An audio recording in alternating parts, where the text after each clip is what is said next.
छत्तीसगढ़ के जिस टॉपिक पे बताने वाला हूँ, जो टॉपिक हम लोग डिस्कस करेंगे उस टॉपिक का नाम है लोकनाट्य। लोकनाट्य क्या होता है? लोकनाट्य गाथाओं को या पुराने स्मृतियों को नाटक के माध्यम से लोगों के बीच में रखा जाता है। तो मेनली जो मैं लोकनाट्य आपको बताने वाला हूँ उसमें कोशिश ये करेंगे कि जो जनजाति लोग लोकनाट्य मनाते हैं हम उस पर डिस्कस करेंगे। सबसे पहले हम क्या करेंगे, चूँकि जनजाति हम ख़त्म कर चुके हैं, विशेष पिछड़ी जनजाति ख़त्म कर चुके हैं, जनजाति नृत्य कर चुके हैं, जनजाति गीत कर चुके हैं, लगभग सारी चीज़ों को ख़त्म कर चुके हैं। आज हम लोग जो देख रहे हैं वो है लोकनाट्य। लोकनाट्य को ऐसे समझो बच्चों कि जब भी कभी किसी गांव में जनमानस समुदाय के बीच में एक नाटक के माध्यम से मंचन किया जाता है तो चीज़ें जल्दी समझ में आती है ना। तो इसी लोकनाट्य में एक टर्म आता है जिसे कहते हैं दही कांगो। दही कांगो। अब आपके मन में आ रहा होगा सर ये दही कांगो है क्या? दही कांगो वास्तविक में दही शब्द से आपको समझ में आ रहा है कि दही अर्थात माखन किस में लूटा जाता है? कृष्ण जन्माष्टमी में लूटा जाता है ना। तो छत्तीसगढ़ के मैदानी क्षेत्रों में इसका प्रचलन है। Point to be noted.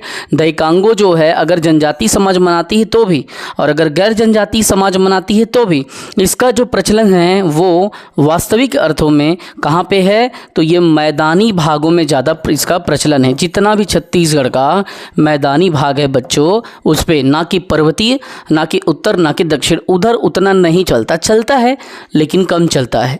अब चूंकि बात आ रही है दही कांगो की प्यारे बच्चों, तो इसमें समझ लेना इसका आयोजन कब होता है। ध्यान से सुनना, बहुत अच्छे से समझना इसका आयोजन कहाँ पे होगा। देखो एक तो मैदानी भाग में, दूसरा कृष्ण जन्माष्टमी पे। दही अर्थात माखन से समझ लेना कृष्ण जन्माष्टमी पे, ठीक है। कृष्ण जन्माष्टमी के अवसर पे दही कांगो मनाया जाता है। अब इसका प्रसंग क्या है आपसे क्वेश्चन में पूछा जाएगा सीजीपीएससी व्यापम के द्वारा। दही कांगो के प्रसंग को समझाएं। दही कांगो के प्रसंग को समझाएं। प्रसंग क्या है? प्रसंग होता है कृष्ण के रूप में लीला करना। कृष्ण बनते हैं और लीला करते हैं। तो लोक नाट्य जब बोल दिया हूँ तो इसमें केवल जनजाति ही नहीं बल्कि समस्त समुदाय के लोग इसको करते हैं। अब देखना कृष्ण की लीला पर प्रसंग आधारित होता है। आपको कहा जाएगा दही कांगो में क्या किसी और की होती है? तो नहीं, जनरली मुख्य नायक इसमें भगवान कृष्ण होता है। तो प्रसंग पूछा जाएगा, प्रसंग मतलब किस पे आधारित होता है? तो ये होता है कृष्ण के लीला पर। भगवान क्या करते हैं? लीला के माध्यम से बताते हैं। चाहे वो इंद्र के घमंड तोड़ने की बात होती है तो क्या करते हैं? उंगली से गोवर्धन पर्वत को उठा लेते हैं। चाहे वो कंस का घमंड तोड़ने की बात आता है तो याद करो, है ना, कृष्ण भगवान क्या करते हैं? वो कंस का घमंड तोड़ते हैं ना तरह तरह के माध्यम से, उसके असुरों को मार के, उसके राक्षसों को मार के, लोगों का कल्याण करके, है ना। तो ये सारी चीज़ें इसमें क्या होगा? मंचन होगा। अब कैसा? देखो इसमें एक क्वेश्चन पूछा जाएगा कि इसको कैसे मनाते हैं लोकनाट्य को। ध्यान से समझिएगा बहुत अच्छे से। क्या होता है आपको समझना पड़ेगा। इसमें ना दो बातें आपके दिमाग में होनी चाहिए। जब लोकनाट्य का क्वेश्चन आएगा तो पूछा जाएगा कि कृष्ण की लीला तो ठीक है लेकिन मुख्य पात्र कौन है? कृष्ण के अलावा मुख्य पात्र मनसुखा। मनसुखा जो है विदूषक का अभिनय करता है। याद रखना इसका नाम क्या होगा? मनसुखा, है ना। सही अर्थ में मनसुखा को मनसुखा कह देते हैं लेकिन ये विदूषक का काम करेगा। अर्थात आप देखे वो नाट्य क्या होता है? लोगों को मनोरंजन करता है। तो विदूषक कौन होता है? जोक्कड़ लोग होते हैं। कौन होता है? जोक्कड़ लोग होते हैं। गाँव गाँव बोलते हैं ना जोक्कड़ बने हैं। जोक्कड़ मतलब जो जोक करने वाला होता है, हंसाने वाला होता है ना। तो यही होता है आपका दही कांगो। दही कांगो में दही लूटने का मंचन किया जाता है और कहता है ना, वो मैया मोरी मैं नहीं माखन खायो, जबकि मुंह पे माखन लगा हुआ है। कहते हैं ना कि मैया मैंने तो माखन खाया ही नहीं है, मैंने तो दही लूटा ही नहीं है। तो कृष्ण के चमत्कारी के जो भी रहे हैं मंचन, उसको हास्य रूप में या हंसी मजाक में या मनोरंजन के पॉइंट ऑफ व्यू से बताया जाता है। अब प्रश्न पूछा जाएगा कि किस पेड़ के नीचे किया जाता है, कैसे किया जाता है, तब आप इसे कहना कि जब भी हम लोक नाट्य पढ़ते हैं तो गांव के बाहर, गांव के मैदान में जहां बड़ा सा जगह रहता है मान लो, वहां पे एक ऐसा किया जाएगा, कदम का पेड़ रहेगा, कदम वृक्ष का ये पौधा है, तो पौधा किसका रहेगा? कदम्ब का। आपको याद रखना है, सीजीपीएससी ने हु बहु डिट्टो पूछा है मीनाक्षी कि किस पेड़ के नीचे, तो आप बताएंगे कदम वृक्ष के नीचे। समझ रहे हो कामिनी, किस पेड़ के नीचे मंचन किया जाता है? आपको घुमाया जाएगा, साल के, सराई के, कदम के, हैं आपको फंसाने के लिए तरह तरह का टॉपिक यहाँ पे डाला जाएगा। आप कहेंगे कदम पेड़ के नीचे मंचन किया जाता है, ठीक है। अब कदम के पेड़ के नीचे इन लोग क्या करते हैं, गांव गांव में पहले जैसे जन्माष्टमी आता है तो दही लूट का आयोजन होता है, लेकिन उस आयोजन के पहले राधा कृष्ण की मूर्ति को यहीं पे सामूहिक रूप से स्थापित करते हैं। राधा कृष्ण की जो मूर्ति है उसे स्थापित करते हैं, इसमें पूजा पाठ करते हैं और भगवान का प्रणाम करके, वंदन करके फिर दहिकांगों का प्रयास किया जाता है, दहिकांगों को शुरुआत किया जाता है। तो इसे मेनली बोलना छत्तीसगढ़ के मैदानी क्षेत्रों में होता है, कृष्ण जन्माष्टमी के अवसर पर होता है। कृष्ण लीला के माध्यम से कदम पेड़ के नीचे राधा कृष्ण की मूर्ति स्थापित की जाती है। साथ ही साथ में कृष्ण के साथ में प्रमुख पात्र कौन होता है? कृष्ण के पश्चात प्रमुख पात्र होता है मनसूखा का, जो विदूषक या जोक्कड़ का भूमिका निभाता है। तो पढ़ो ऐसा के पढ़ा सको। अब देखो, एक तो हमने ये देखा, अब हम देखेंगे रहस्य। रहस्य क्या है? रहस्य क्या है? देखिए, रहस्य का अर्थ क्या होता है? रहस्य अर्थात रास लीला, ठीक है। रास होगा और हंसी मजाक भी उसमें होगा, तो इसमें बताएंगे रहस्य का मतलब होता है रास लीला या रास, ठीक है। इन दोनों का अर्थ अगर आपको कहा जाए तो आप बताएंगे कि या तो आप रास लीला कहेंगे या इसी को केवल रास के रूप में जानते हैं, रास, ठीक है, जिसमें क्या होता है? हंसी का रस होता है, आनंद का रस होता है। और ऐसा कहा जाता है कि रहस्य जो है छत्तीसगढ़ की समृद्ध सांस्कृतिक परंपरा का प्रतीक है। आपको कह देगा कि कौन सा लोक नाट्य। मीनाक्षी, कविता, ध्यान से सुनो, मोनिका, कामिनी, सविता, आपको पूछा जाएगा, बताइए कि दिए गए लोक नाट्य में से कौन सा लोक नाट्य छत्तीसगढ़ की समृद्ध संस्कृति का प्रतीक है? छत्तीसगढ़ की समृद्ध सांस्कृतिक परंपरा का प्रतीक है, छत्तीसगढ़ की समृद्ध परंपरा का प्रतीक है। तो क्या लोगे? रहस्य लोगे। अब इसमें क्या होता है, कब इसका आयोजन होता है? होली के समय पे इसका आयोजन होता है। वेरी गुड, इस बात को याद रखेंगे। आयोजन का समय जब भी पूछा जाएगा तो आयोजन में आप बताएंगे होली के अवसर पर। कभी भी याद रखना मीनाक्षी, कभी भी होली ना लिखे तो फाग का महीना लिखेगा, फाग ना लिखे तो फागुन बोलेगा, तो गलत नहीं करोगे। छत्तीसगढ़ के संस्कृति का, समृद्ध का अगर कोई प्रतीक है तो वो क्या है? लोकनाट्य में पहचान करें कि कौन सा छत्तीसगढ़ की समृद्ध संस्कृति का, परंपरा का, सांस्कृतिक परंपरा का प्रतीक है, तो रहस्य है। और कब होगा? होली पर। अब देखो, रहस्य में क्या होता है मालूम है? जो कृष्ण की लीलाएं हैं उसका छत्तीसगढ़ी में रूपांतरण होता है। तो आपसे पूछा जाएगा रहस्य में क्या देखने को मिलता है? भगवान कृष्ण की जो लीला है उसे छत्तीसगढ़ी में क्या है? रूपांतरित किया जाता है, और छत्तीसगढ़ में रूपांतरित करके छत्तीसगढ़ी में इसे आपके सामने होली के समय मनाया जाता है। जैसे राधा को ठिठोली करना, है ना, लोगों के बीच में जब पानी ज़्यादा भर जाए तो गोवर्धन पर्वत को उठाना, ठीक है। गांव गांव में ऐसा मंचन होता है। मेघनाथ के रूप में वो क्या करते हैं? वो जो सर्प था उसे मारना, है ना, कालिया उलिया जो भी था उसको। तो इस तरीके से इसमें कृष्ण के लीलाओं का छत्तीसगढ़ी में मंचन किया जाता है। देखो, दहिकांगो कदम के पेड़ के नीचे कृष्ण जन्माष्टमी के समय होता है, ये अंतर है, और ये होली के समय पे होता है, जो कि कृष्ण लीला का छत्तीसगढ़ी रूपांतरण है। ठीक है, तो श्री कृष्ण लीला का छत्तीसगढ़ी रूपांतरण है। श्रीमद् भागवत के आधार पर आपको पूछा जाएगा, श्रीमद् भागवत के आधार पर, श्रीमद् भागवत के आधार पर यह जो है लिखा जाता है। एक सेकंड, क्लास ले रहा हूँ, अभी बाद में आओ। पापा दादा मैं आपका पहन ठीक है, क्लास ले रहा हूँ, अभी डिस्टर्ब मत करो।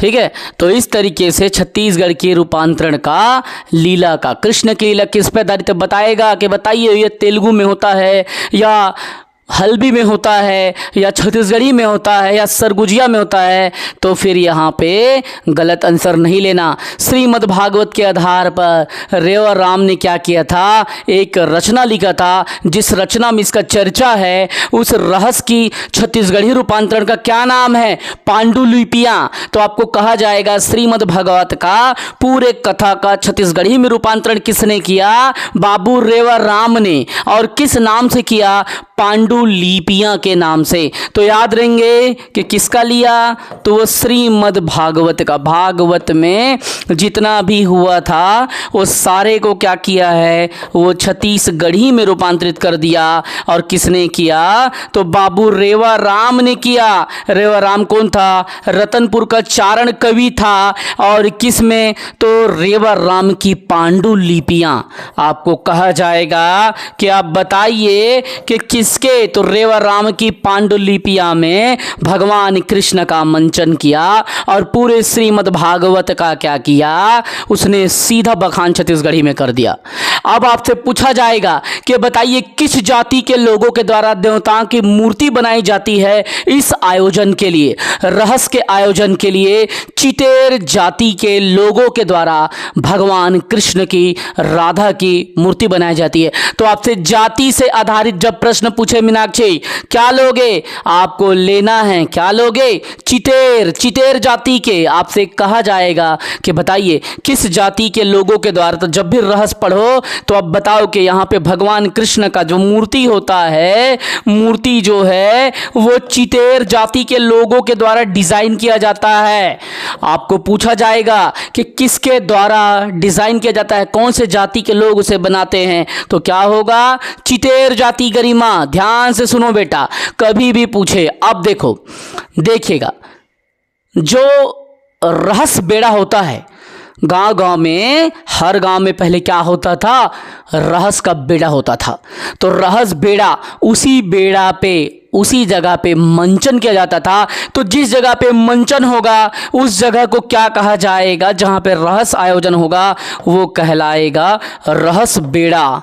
रहस्य बेड़ा शब्द पीएससी ने 6 बार पूछा है, याद करके लिखना कि किस जगह पे मंचन किया जाएगा, वो जगह है रहस्य बेड़ा। रहस्य बेड़ा याद रखेंगे, आपको कभी भी पूछा जा सकता है। रहस्य प्रारंभ करने के पूर्व इसका प्रतीक जो है वो क्या चीज है, प्रतीक चिन्ह क्या है, तो उसे खंभा कहते हैं। खंभा को इन लोग जनरली छत्तीसगढ़ में धुन कहते हैं, धुनह, धुनह, ठीक है, आधा न रहेगा। तो जब भी इन लोग रहस्य चालू करते हैं, छत्तीसगढ़ के लोग ने जो मनाते हैं वो खंभा गाड़ते हैं। खंभा जब भी गाड़ते हैं उसे चिन्ह के रूप में धुन कहते हैं। ठीक है, तो आपको कहा जाएगा कि सबसे पहले रहस्य चालू करने के पहले क्या गाड़ा जाता है, तो आप बताएंगे धुन। धुन मतलब खंबा, है ना। तो यहाँ पे खंबा गाड़ा जाता है। ऐसे ही पढ़ना, एक एक चीज़ों को याद रखना। आपको पूछा जाएगा, मीनाक्षी पूछा जाएगा, मधु, कि तुम बताओ कि रहस्य चालू करने के पहले, विनय, कौन कौन हो तुम लोग यहाँ पे, सब लाइव हो ना, मीनाक्षी, गरिमा, सविता, सावित्री, सबको लाइव होना पड़ेगा। आपको पूछा जाएगा बताइए किस जाति के लोग मूर्ति बनाते हैं, चितेर। अब बताइए रहस्य प्रारंभ के पहले क्या गाड़ा जाता है, तो धुन, आधा ना और हा, तो धुन जिसे क्या कहते हैं, खंभ, खंभ। ठीक है, तो इसे खंभ कहो या खंबा बोलो या पोल बोलो, पहले उसको गाड़ते हैं तब जाके रहस्य को चालू करते हैं। अब देखिए आपको पूछा जाएगा कि बताइए रहस्य का सूत्रधार, रहस्य का सूत्रधार तथा कथावाचक कौन होता है, ऐसा पूछा जाएगा। रहस्य का सूत्रधार बताना है तो कई जगह पे क्या होगा, रामदार लिखा रहेगा, कई जगह रामदारी लिखा रहेगा, कई जगह में श्यामदारी लिखा रहेगा, तो आप लेंगे रामदारी। रामदारी जो है रहस्य का सूत्रधार माना जाता है, रामदारी।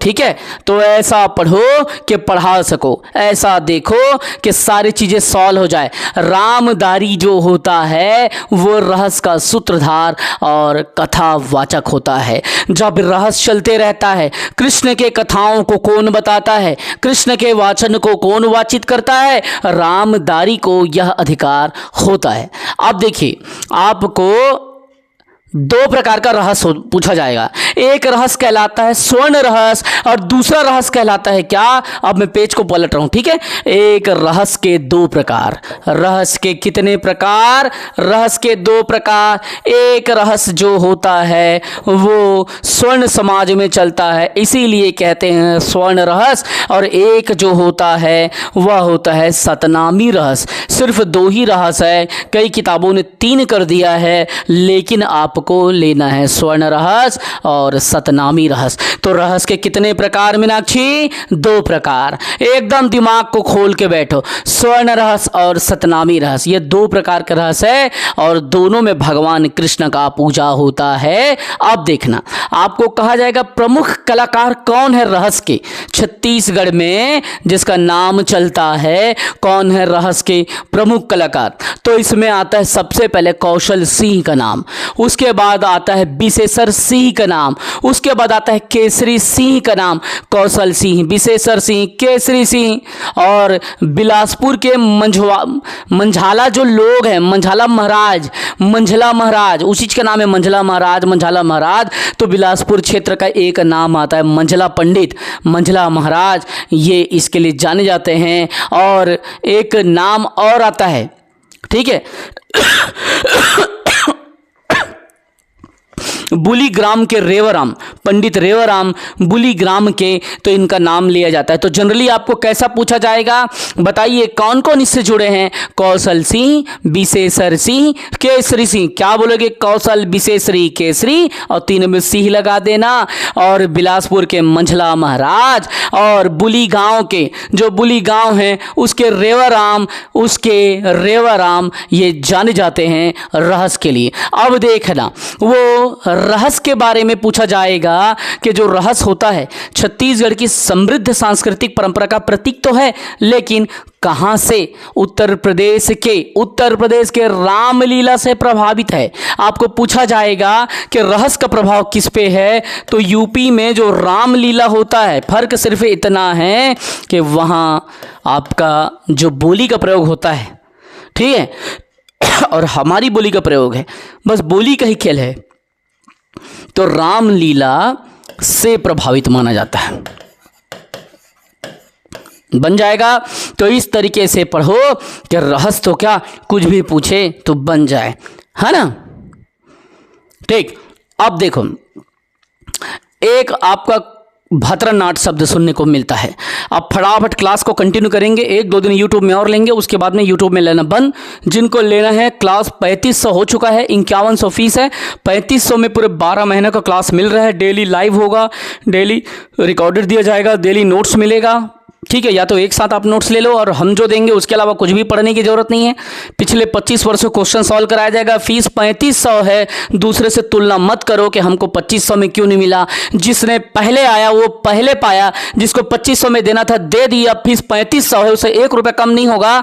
फीस 5100 होने वाला है। जिसको लेना है जल्दी लो, बाद में मत बोलना कि सर हम तो ले नहीं पाए। तो क्लियर है, सो क्लियर है। अपना एक ही बात रहता है, अपना कोई छुपा के बात नहीं रहता। फीस रिटर्न नहीं होगा, कोई रिफंड नहीं होगा। और क्वालिटी कैसा है क्लास में वो तो आप देख रहे हो। मेहनत में कोई कमी नहीं होगा, नोट्स में कोई कमी नहीं होगा। बच्चे इसके प्रमाण है, बच्चे इसके साक्षी है जो पढ़ रहे हैं। चलो समझो भतरानाट।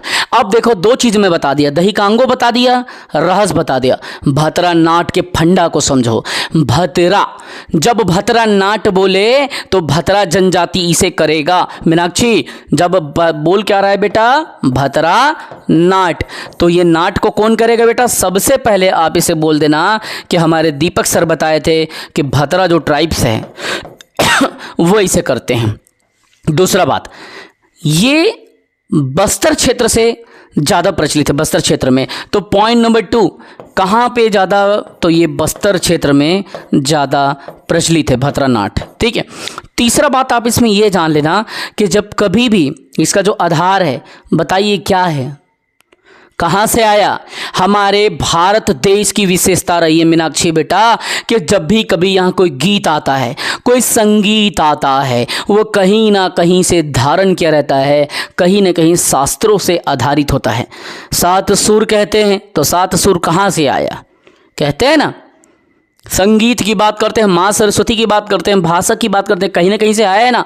तो भतरा नाट्य कहाँ से आया, तो भतरा जो है ऐसा कहा जाता है, भतरा नाट भरत मुनि के नाट्य शास्त्र पर आधारित है। तो पढ़ो ऐसा कि पढ़ा सको। तो ये किसके, तो भरत मुनि के नाट्य शास्त्र पर आधारित है। तो दोनों चीज़ें भतरा जनजाति के लोग करते हैं। किस क्षेत्र में चलता है, तो बस्तर में चलता है। और भरत मुनि के जो नाट्य शास्त्र है उस पर आधारित है। और देखना ये किस प्रकार का विषय इसमें उठाया जाता है। इसमें धार्मिक विषय उठाया जाएगा, पौराणिक विषय उठाया जाएगा, सामाजिक विषय उठाया जाएगा। तो ये सारी कुरीतियों को उठाया जाता है कि समाज में क्या क्या कुरीतियाँ हैं, धर्म का मंचन कैसे किया जाता है, धर्म से लोगों कैसे जुड़े। पौराणिक में मतलब आपने धर्म शास्त्र के बारे में बताते हैं, पुराण के बारे में बताते हैं कि कौन से पुराण में क्या क्या बातें कही गई है, किस कांड में क्या क्या कहा गया है। तो ये सारी चीज़ें इसके विषय हैं। अब देखो, आपको जब भी भतरा नाट के बारे में पता चले, तो मैंने पहले बताया था कि भतरा जनजाति की संस्कृति उड़ीसा से मिलती है। तो इसमें कहा जाएगा बच्चों, आप इसमें सीधा सीधा लिखना, उड़ीसा के ओडिया नाट से भी मिलेगा। भतरा जनजाति के लोग बस्तर क्षेत्र में रह गए, तो उड़ीसा से आए हैं। तो आपको कहा जाएगा किस जाति से, किस जगह से मिलता है, तो ओडिया लोगों के उड़ीसा में जो चलता है उड़िया नाट। तो इसका प्रचलन किससे बोलेगा, तो आप बताएंगे उड़िया नाट। उड़िया नाट से प्रभावित है। इतनी बातें ऐसे ही पढ़ना, आराम से पेपर निकल जाएगा। अब देखना, भतरा नाट को छत्तीसगढ़ का क्या कहते हैं, आदिवासी थिएटर कहते हैं। भतरा नाट को छत्तीसगढ़ का आदिवासी थिएटर कहते हैं। तो ये भी आप जान लो कि छत्तीसगढ़ के आदिवासियों का थिएटर क्या है, आदिवासियों का थिएटर है भतरा नाट। तो आदिवासियों का थिएटर क्या है, भतरा नाट है। तो पढ़ो ऐसा कि पढ़ा सको, ध्यान से समझो। ये सब बेसिक फैक्ट है, भले आपको छोटा लग रहा है, लेकिन मैं जो फैक्ट देता हूँ वो बहुत ही अच्छे से समझा के क्लियर करके देता हूँ। जो डाउट्स रहते हैं वो सबको मैं दूर कर देता हूँ, डेविएशन एरर को मैं कम करने की कोशिश करता हूँ। और याद रखना, महिलाओं की भूमिका भी पुरुष कलाकार निभाते हैं। समझ रहे हो। आपको पूछा जाएगा क्या इस कलाकार में महिला भाग लेते हैं, तो सीधा उसमें और ऑप्शन रहेगा कि नहीं, महिला भाग नहीं लेते, परंतु पुरुष ही महिला की भूमिका निभाते हैं। तो सेकंड आंसर में मारना कि पुरुष ही महिला बन करके, विदुषी बन के नाचते हैं, मंचन करते हैं। जैसे कि द्रौपदी चीरहरण, तो पुरुष ही क्या करेगा, द्रौपदी चीरहरण का मंचन करेगा, थिएटर के रूप में दिखाएगा भतरा जनजाति के पुरुषों के द्वारा। तो महिला की भूमिका भी पुरुष कलाकार निभाते हैं, अर्थात महिलाओं का इसमें मंचन में योगदान नहीं होता। यह नृत्य जो है क्या है, नित्य प्रधान नाट है।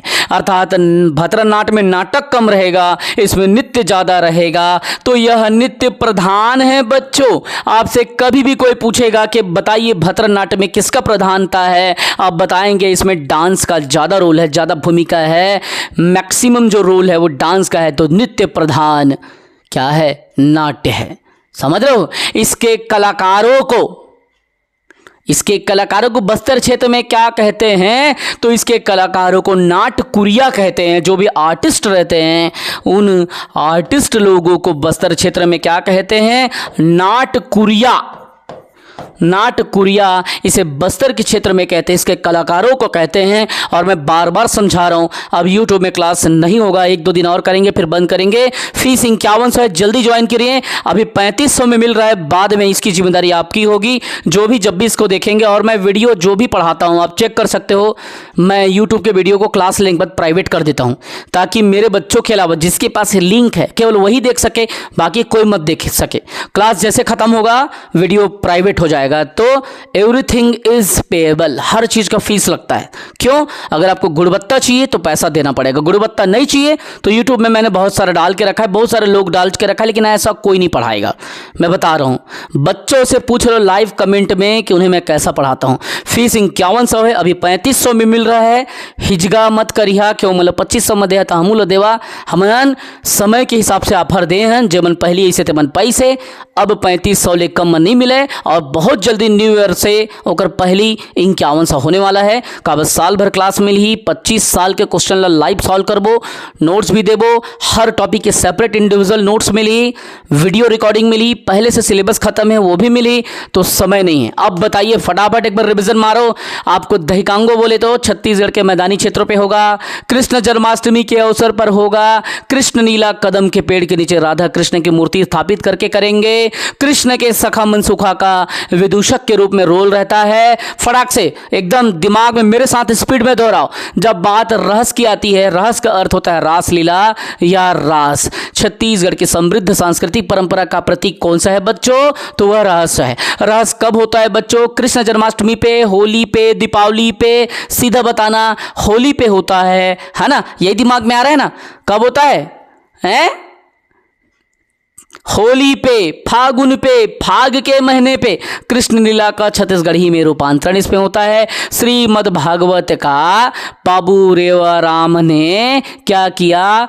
रचना बना दिया छत्तीसगढ़ी में अपना रेवर राम का पांडुलिपियां करके। रेवर राम की पांडुलिपियां में छत्तीसगढ़ी में पूरा आपको देखने को मिलेगा किस जाति के लोगों के द्वारा देवताओं की मूर्तियां बनाई जाती है। चितेर जाति के लोगों के द्वारा देवताओं की मूर्तियां बनाई जाती है। रहस्य का मंचन स्थल क्या कहलाया जाता है? तो रहस्य का मंचन स्थल रहस्य बेड़ा कहलाया जाता है। रहस्य प्रारंभ करने के पूर्व क्या बनाया जाता है, क्या स्थापित करते हैं? तो खंभा स्थापित करते हैं, जिसे धुन कहते हैं। अगर खंभा नहीं लिखा है, खम लिखा है तो भी गलत नहीं है, अगर धुन लिखा है तो भी गलत नहीं है। और यही चीज़ों को तो जानना है, इसलिए तो कोचिंग लिया जाता है। धुन कभी सुने थे क्या? धमा धमा, धू के मात्रा धू, आधन्ना और ह, धुन को स्टार्ट करते हैं। और ये दो प्रकार का होता है, एक सवर्ण रस, एक है सतनामी रस। कौशल सिंह, विशेषर सिंह, केसरी सिंह, बिलासपुर के मंझला पंडित, ठीक है, ये सभी इसके लिए जाना जाता है। उत्तर प्रदेश के रासलीला से मिलता जुलता है, जिसे छत्तीसगढ़ का रहस्य कहते हैं। उसके बाद में आता है भतरानाट। भतरानाट कौन करता है? भतरा जनजाति के द्वारा किया जाता है। किस क्षेत्र में किया जाता है? बस्तर के क्षेत्र में किया जाता है। किसके नाट्य शास्त्र पे आधारित है? भरत मुनि के नाट्य शास्त्र पे आधारित है। यह धार्मिक, पौराणिक, सामाजिक और कुरीतियों पर भी आधारित होता है।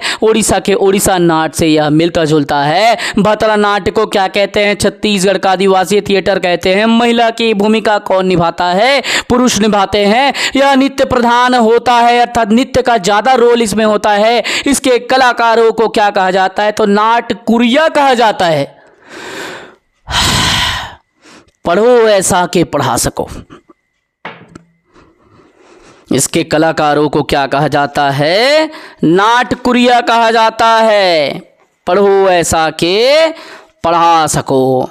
मजा आया? पानी पी लूं मैं? एकदम अच्छे से समझ आया सबको? जान लगा दो, लेकिन जाने मत देना। अगर जिस दिन आप जाने दे दिए उस दिन आप काफ़ी पीछे हो जाओगे, और इतना आगे आ चुके हो तो बिल्कुल पीछे मत जाने देना, ठीक है? जान लगा दो। जैसे मैं पढ़ाता हूँ तो देखिए, मैं अपनी दुनिया में रहता हूँ, मैं किसी का नहीं सुनता। मैं पढ़ाता हूँ तो मुझे कोई अगर इधर से भी आवाज़ देता है तो मेरा ध्यान इधर ही रहता है। अगर कोई ऐसे पीछे से पैसा भी देते रहेगा ना, 1 करोड़, 1 लाख, 10 लाख, 10 करोड़, तो भी मेरा ध्यान, मेरे धुन इधर ही रहेगा। हालांकि पैसा इंपॉर्टेंट है, उससे ज़्यादा इंपॉर्टेंट है नैतिकता, उससे ज़्यादा इंपॉर्टेंट है बच्चों को खुश कर पाना। पढ़ाओ ऐसा कि बच्चे भी नाम ले।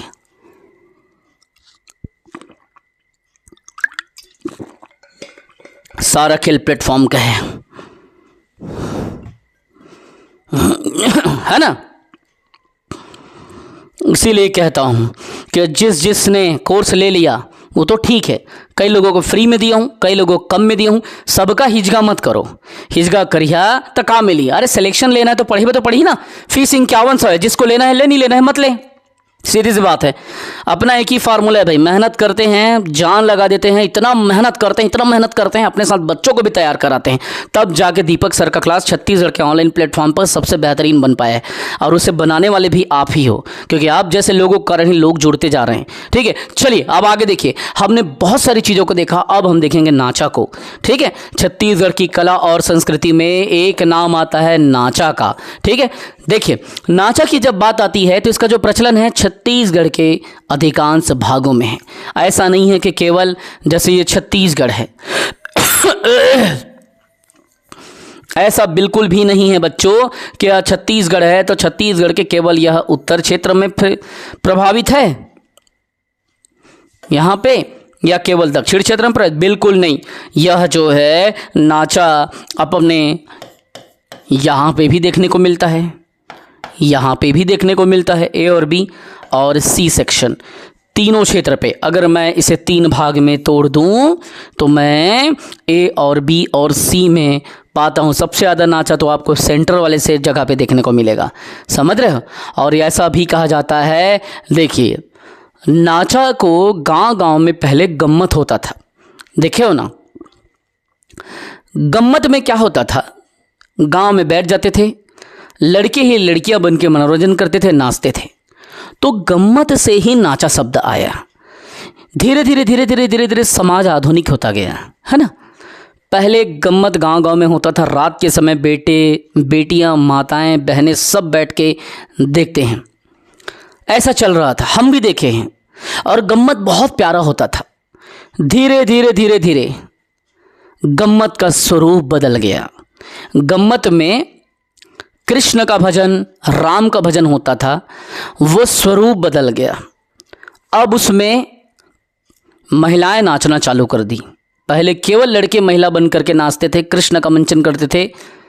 अब गम्मत का स्वरूप जो है हंसी मजाक से हट के वल्गैरिटी में आ गया। ठीक है, वल्गैरिटी इतना ज़्यादा वल्गैरिटी हो गया, ड्रेसेस में वल्गैरिटी, बातों में वल्गैरिटी, डांस के पैटर्न में वल्गैरिटी। तो वो गम्मत से नाचा का जो ट्रेंड है निकला। देखिए गम्मत और नाचा दोनों अलग नहीं है। नाचा का उद्भव गम्मत से हुआ है ना, लेकिन थोड़ा ये अलग हो गया है, समझ रहे हो आप। जब मराठे यहां पे आए, उन्होंने देखा कि छत्तीसगढ़ में तो गम्मत चल रहा है। ध्यान से समझना, लाख रुपए का बात बता रहा हूं, कहीं से सुनने को मिलेगा नहीं आप लोगों को। मराठों का शासन चलने लगा मीनाक्षी। मराठे यहाँ के कल्चर को, स्वरूप को देखने लगे। उनका कल्चर पुरुष प्रधान कल्चर, यहाँ का कल्चर सब मिलजुल के गम्मत एंजॉय कर रहे हैं। गम्मत में वल्गैरिटी है, समझ गए, कहीं ना कहीं थोड़ा बहुत तो है, हंसी मजाक है, ठिठोली है। नाचा का स्वरूप अलग हो गया। तो जब भी तुमसे पूछा जाए कि छत्तीसगढ़ के किस किस भागों में नाचा होता है मीनाक्षी, सीधा कहना छत्तीसगढ़ के समस्त भागों में नाचा होता है, अर्थात छत्तीसगढ़ के अधिकांश भागों में होता है। दीपक कहाँ पे होता है? अधिकांश भागों में, मतलब केवल छत्तीसगढ़ के उत्तर और दक्षिण में नहीं, छत्तीसगढ़ के अधिकांश भागों में नाचा होता है। और इसे जो मराठी नाच है, मराठों से प्रभावित भी मानते हैं। मराठों से प्रभावित बोलो, संबंधित बोलो, मराठों के साथ ये छत्तीसगढ़ आ गया। अगर आपसे कोई पूछे कि नाचा छत्तीसगढ़ कैसे आया, भाई हमारे छत्तीसगढ़ में तो गम्मत चलता था, हमारे छत्तीसगढ़ में गम्मत चलता था, नाचा तो हमारा नहीं था कल्चर। नाचा को किसने लेके आया? नाचा को लाने आया मराठों से ही यह प्रवेश किया छत्तीसगढ़ पे। उन्होंने कहा कि नाचा अलग है, गम्मत अलग है, गम्मत की शैली में अलग बात है, नाचा में अलग बात है। समझना बातों को। गम्मत में स्त्रियों का अभिनय करने वाला नाचिया कहलाता है। पॉइंट को समझो। पीएससी ने डिट्टो पूछा था कि स्त्रियों का अभिनय करने वाले को क्या कहते हैं बच्चों? स्त्रियों का अभिनय करने वाले को नाचिया। ठीक है, तो गम्मत में स्त्रियों का अभिनय करने वाला नाचिया। इस बात को समझना, पुरुष तो है लेकिन अभिनय किसका कर रहा है? स्त्री का अभिनय कर रहा है, तो ये क्या कहलाएगा? नाचिया। और ठेठ भाषा में नचकारीन, छत्तीसगढ़ी में। तो नाचिया शब्द किसके लिए? गम्मत के स्त्रियों के लिए, जिसमें इस छत्तीसगढ़ी नाट्य रूप का नाम नाचा पड़ गया। क्योंकि गम्मत में क्या हुआ? लड़के ही लड़कियां बन के नाचते थे। ठीक, लड़के ही लड़का बन के नाचते थे। अब नाचिया शब्द से नाचा का सृजन हो गया। कहां जाथस? नाचिया देखे जात हूं। कहां? नाचिया नाचिया नाचिया। नाचिया से क्या हो गया? नाचिया नाचिया नाचिया से नाचा नाचा नाचा, ऐसा। तो नाचिया शब्द कहां से आया? किसके साथ आया? मराठों के साथ छत्तीसगढ़ आया। गम्मत में जो लोग नाचते थे उसको मराठे नाचिया कहते थे, लोग नाचिया कहते थे। नाचिया शब्द से नाचा शब्द का सृजन हो गया। पढ़ो ऐसा के पढ़ा सको, बारीकियों को समझो। अब इसके आयोजन हेतु किसी विशेष अवसर, किसी पर्व की आवश्यकता नहीं होती बच्चों। नाचा को कभी भी, किसी भी दिन, किसी भी स्थान पे आयोजित किया जा सकता है। नाचा का मंचन प्रायः गांव के खुले मैदानों पे होता है।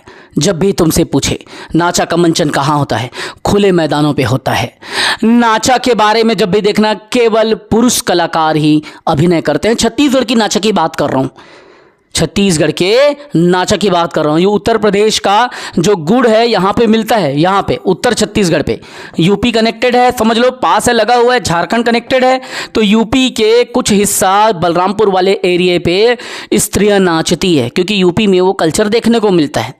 लेकिन छत्तीसगढ़ में ऐसा नहीं होता। तो नाचा में केवल पुरुष कलाकार ही अभिनय करते हैं। पॉइंट टू नोटेट, नाचा में इसमें केवल पुरुष ही भाग लेते हैं। कौन? केवल पुरुष कलाकार भाग लेते हैं। यूपी का नाचा अलग चीज है, समझ रहे हो? तो अभिनय करने वाले कौन होते हैं मीनाक्षी? तो केवल पुरुष ही अभिनय करते हैं। यद्यपि कुछ नाच के मंडलियों में देवार जाति की महिलाएं भी नाचती है। अगर जाति से प्रश्न पूछे तो आपको बताना है कि देवार जाति की महिलाएं छत्तीसगढ़ में नाचा में नृत्य करती है। अगर जाति पूछे तो, जाति पे आधारित क्वेश्चन पूछे तो आप बताएंगे कि देवार जाति की जो महिलाएं हैं कुछ मंडलियों में नाचती है, सभी मंडलियों में नहीं। पढ़ो ऐसा के फंडा को समझो।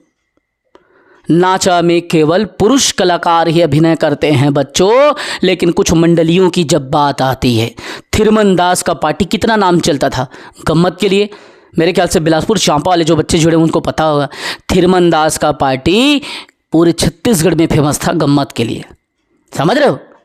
तो नाचा का उद्भव गम्मत से होता है, क्योंकि गम्मत में नाचने वाला को नाचिया कहा जाता है। नाचिया से नाचिया, नाचिया करते करते करते दीपक से दीपक हुआ, वैसे ही नाचिया से नाचा में कन्वर्ट हो गया। लेकिन नाचा यद्यपि छत्तीसगढ़ में कहां से आया? मराठों के साथ छत्तीसगढ़ में आया। नाचा में केवल पुरुष ही कलाकार अभिनय करते हैं। कुछ जगह पे देवार जाति की महिलाएं भी नाचती हैं। अब देखना, विदूषक कौन होता है? परी और जोक्कड़ इसके विदूषक होते हैं। जब भी आपको पूछा जाएगा कि नाचा में विदूषक कौन होते हैं, तो विदूषक होते हैं हंसी मजाक करने वाला। तो एक परी होता है और दूसरा होता है जोक्कड़। परी और जोक्कड़ ही इसके विदूषक होते हैं। और यही क्वेश्चन पूछा जाता है और आपसे पूछा जाएगा। क्योंकि मराठे जब छत्तीसगढ़ में 1741 में यहाँ पे आए थे, रघुनाथ सिंह को हरा दिए। उसकी रानिया ने क्या किया? रघुनाथ सिंह तो सरेंडर करके बैठा था, उसके पुत्र मोह में पुत्र खत्म हुआ था। तो दोनों रानिया ने कहा कि कलचुरी साम्राज्य का जो किला है उसे तोप से उड़ा दो। एक किनारे को तोप से उड़ा दिया सिर्फ डराने के लिए। और रघुनाथ सिंह ने 750 वर्षों 1200 सालों का कलचुरी साम्राज्य को मराठाओं को सौंप दिया। और मराठे इस तरीके से हावी हो गए कि पूरे कलचुरी साम्राज्य को कैप्चर कर लिया। 1200 वर्षों तक वास्तविक शासन इसका था, अप्रत्यक्ष रूप से 750 वर्षों तक शासन था। और रतनपुर के किला को किनारे पे 1741 में जब तोप से उड़ा दिया गया तो दोनों रानियां उसकी जो थी, रानियों ने क्या किया, सफेद झंडा फहराते हुए युद्ध की विराम की बात कहा। रघुनाथ सिंह तो सरेंडर कर दिया। अगर वो युद्ध विराम की बात नहीं करते तो मराठे अटैक करके ध्वस्त कर देते, कि उनके पास आधुनिक तोप हथियार था जो कि किससे, अंग्रेजों से मिला था इनको। पढ़ो ऐसा कि पढ़ा सको। चूंकि मराठे अब यहां पे कैप्चर कर लिए तो मराठा से नाचा आया। अब आपको पूछा जाएगा कि छत्तीसगढ़ में जो नाचा चलता है वो किससे मिलता जुलता है, किससे प्रभावित है। छत्तीसगढ़ का जो नाचा है, समझ लो यहाँ पे मराठा है, MH महाराष्ट्र है, वो यहाँ पे रतनपुर पहुँच गया, यहाँ पे अपने कैपिटल में। तो यहाँ की संस्कृति का मिक्सअप हो गया छत्तीसगढ़ में। छत्तीसगढ़ में अब क्या हुआ, संकरण हुआ, हाइब्रिडाइजेशन हुआ, कल्चर ऑफ हाइब्रिडाइजेशन। किसका, कल्चर्स का, एक दूसरे के कल्चर्स मिलने लगे। रुपया जो चलता था वहाँ पे नागपुरी रुपया आ गया, ठीक है। कोसली जो भाषा थी वह मराठी भाषा लिखना चालू हो गया। तो ये सारी चीज़ें देखने को मिला। तो आपसे पूछा जाएगा छत्तीसगढ़ के नाचा का संबंध किससे है, महाराष्ट्र के तमाशा से है। तो याद रखना, आपको पूछा जाएगा कि नाचा किससे प्रभावित है, तो आप बताना महाराष्ट्र के तमाशा से। और महाराष्ट्र का तमाशा ही छत्तीसगढ़ में आके नाचा का स्थान लिया, क्योंकि गम्मत अलग चीज़ है, नाचा अलग चीज़ है। गम्मत से नाच शब्द आया, नाच से नाचा शब्द आया। नाचा की शैली अलग है, गम्मत की शैली अलग है। गम्मत में खुले विधा में नाचते हैं, जैसा पाओ वैसा। नाचा में मराठी प्रभाव में नाचते हैं। अब बताओ मज़ा आया कि नहीं आया? मज़ा आया ना? ऐसे पढ़ा जाता है, इतना डिटेल में पढ़ा जाया जाता है। मज़ा आया ना? इसलिए कहता हूँ बच्चों कि पढ़ो ऐसा कि पढ़ाया सको। ऐसे टीचर को सेलेक्ट करो जो तुम्हारे आत्मा, तुम्हारे हृदय, तुम्हारे दिल तक पढ़ाई को उतार दे। अपनी तारीफ नहीं कर रहा हूँ, बता रहा हूँ, हमें तो मिला नहीं, कम से कम तुमको ही मिल जाए।